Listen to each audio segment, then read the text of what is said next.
Hi peeps, it's Terse back in the old squat box once again, and I'm here to blow the idea that Ayn Rand and the Republican, the Conservative, the fucktarded idea that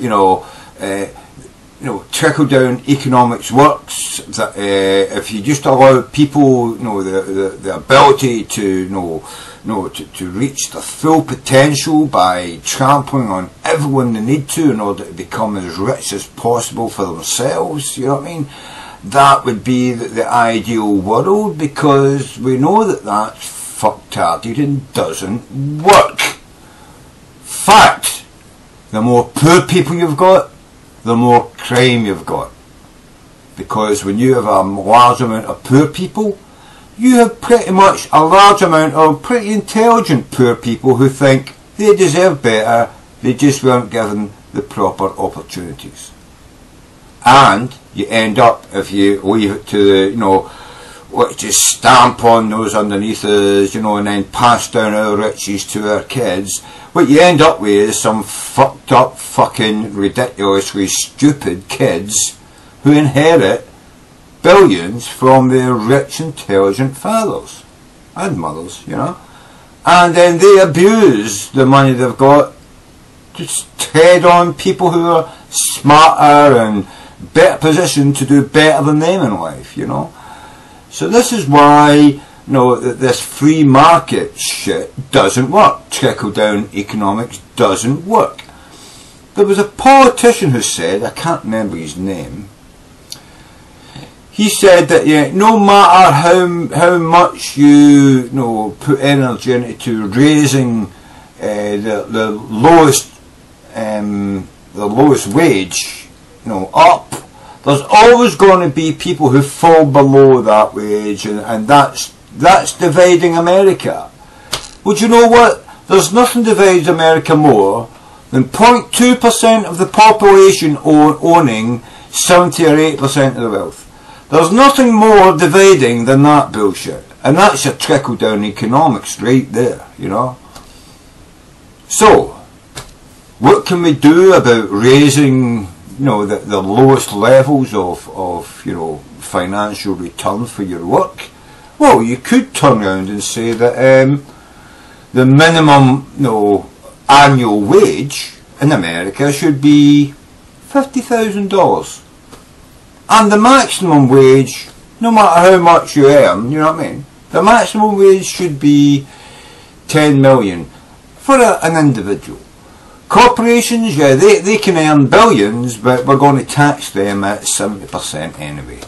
Because if a corporation makes 100 billion and we take 70 billion off them, well, they still made 30 billion profit. We're only talking about profits here.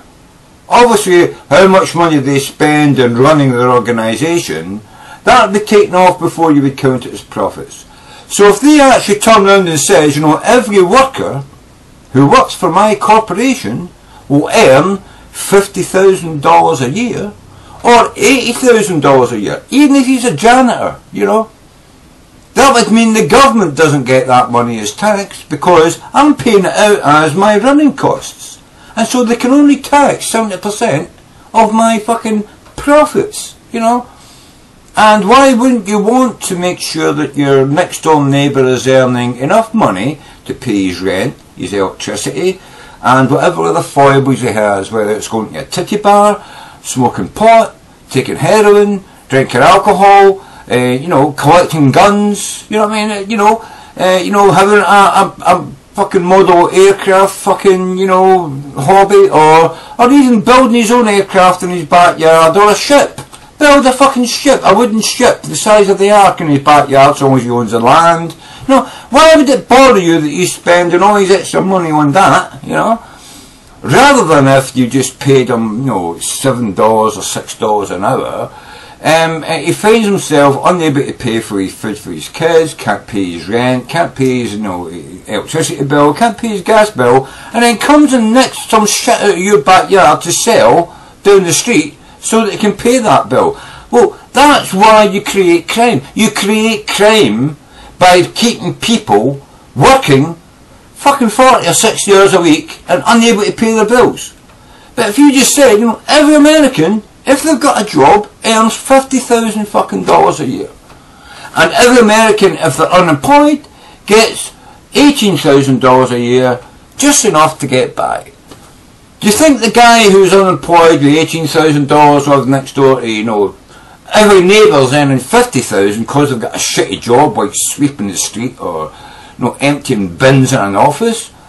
Don't you think he would say, well, I could empty bins in an office for 40 hours a week for $50,000? Of course they would. They would want to do that as well, so they could take up their pet fucking hobby project, you know what I mean? And buy their wife, you know, a meal out, you know, and pay their kids to wear the shitty junk that all the kids want to wear in fucking college or school nowadays, you know, pierce their ears, tattoo their brow, dye their hair. You know what I mean? Yeah, they want to do all that shit as well, man. They want to buy their daughter a pony, you know what I mean? Come on. And then there's a job. You fucking pony breeders suddenly employing people to look after the ponies they're breeding to fucking sell to teenage girls whose dads are earning £50,000 a year. You know what I mean? It's like, it doesn't take much to understand that if you raise everybody's income to a minimum fucking standard, and the corporations which are going to take over the world anyway, very shortly there's only going to be like one corporation in the whole fucking world. And if we don't get into place now the law that says you've got to pay your fucking workers a minimum of £50,000 a year if you give them a job, even if it's only fucking wringing out the fucking tea towels in your restaurant, you know what I mean, for the fucking VIPs, you know, if we don't get those laws in place now, then we're never going to get them there. And then you're always going to have people living under bridges and cardboard boxes. And those people, some of them, who find themselves there through no fault of their own because some corporation sold their job to some other fucking country, you know what I mean? They're going to think, fuck you, I've tried to do everything right in my life, and now that fucking rich cunt who just came out of that pub there, he's one of the fuckers who put me here where I am. I'm going to go and punch that fucker out and nick his fucking wallet.